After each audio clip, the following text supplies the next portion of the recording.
When you have riots going on across the country on college campuses supporting a terrorist organization and also intimidating, even using violence against another group of students because they happen to be Jewish or supporters of Israel. And again, these aren't just people that are protesting. That's legal in the United States. And even some civil disobedience is not legal in the United States, but we kind of support this idea. Taking over buildings, threatening people's lives, we don't. So we've seen how riot police have had to go in, but the White House was completely ignoring that this was happening across the country until this morning, when finally, because of political pressure from both Republicans and Democrats who had been to New York, who had walked through the riots and said, this is real, this is happening, you've got to speak out. Well, President Biden this morning, if you didn't catch it, finally did speak out. Now, we'll break it down for you throughout the next segment, too, because there were some problematic parts of the statement. But let me just play a little bit of it for you right now. This is President Biden this morning finally addressing what is going on these college campuses in support of Hamas and intimidating Jews and supporters of Israel. Throughout our history, we've often faced moments like this because we are a big, diverse, free-thinking, and freedom-loving nation. In moments like this, there are always those who rush in to score political points. But this isn't a moment for politics. It's a moment for clarity. So let me be clear. Peaceful protest in America. Violent protest is not protected. Peaceful protest is. Okay, I mean, that is true. So he is saying that, we're not going to protect violent protests. That's the right words. Those were the right words. When we get into it later, though, he kind of confuses, like, who are the problem actors here? You don't have to blame conservatives for this protest. You don't have to blame others.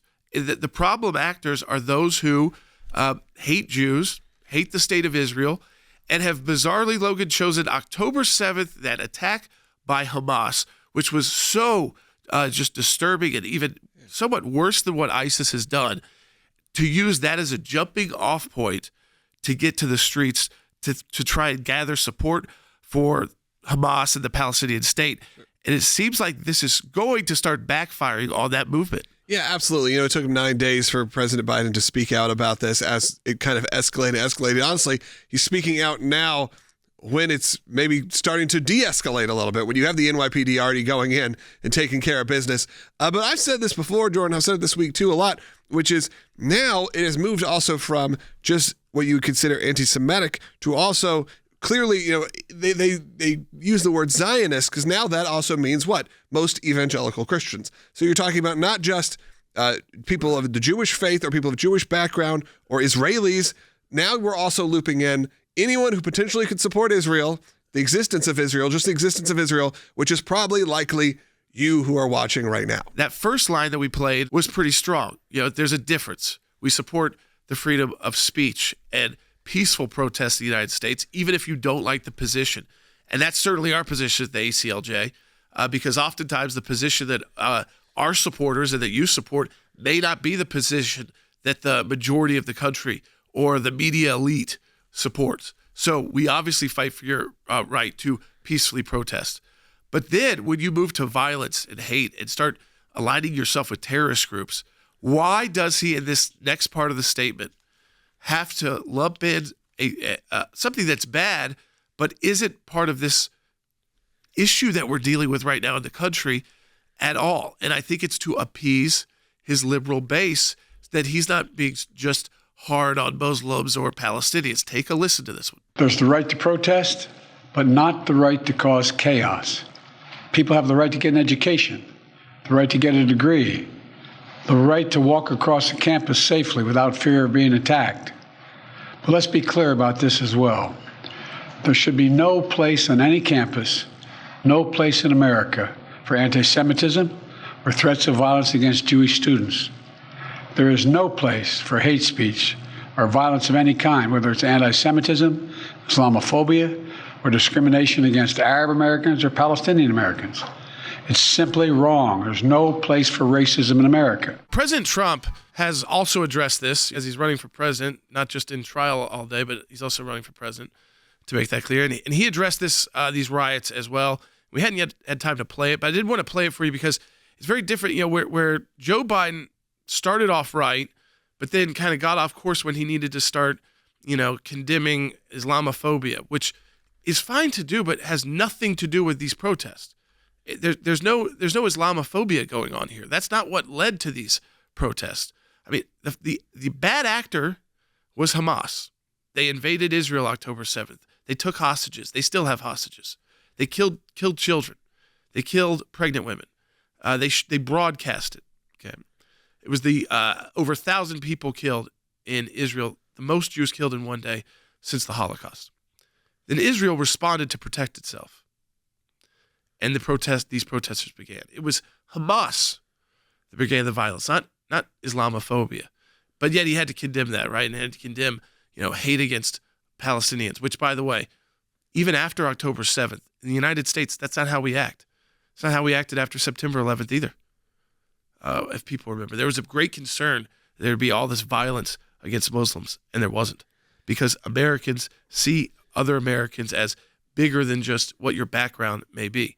But he had to throw that in there because they are so scared politically that they're going to lose the youth vote, which goes all the way up to about 30, 35 years old. It's considered a young voter, if they look like they're too pro-Israel.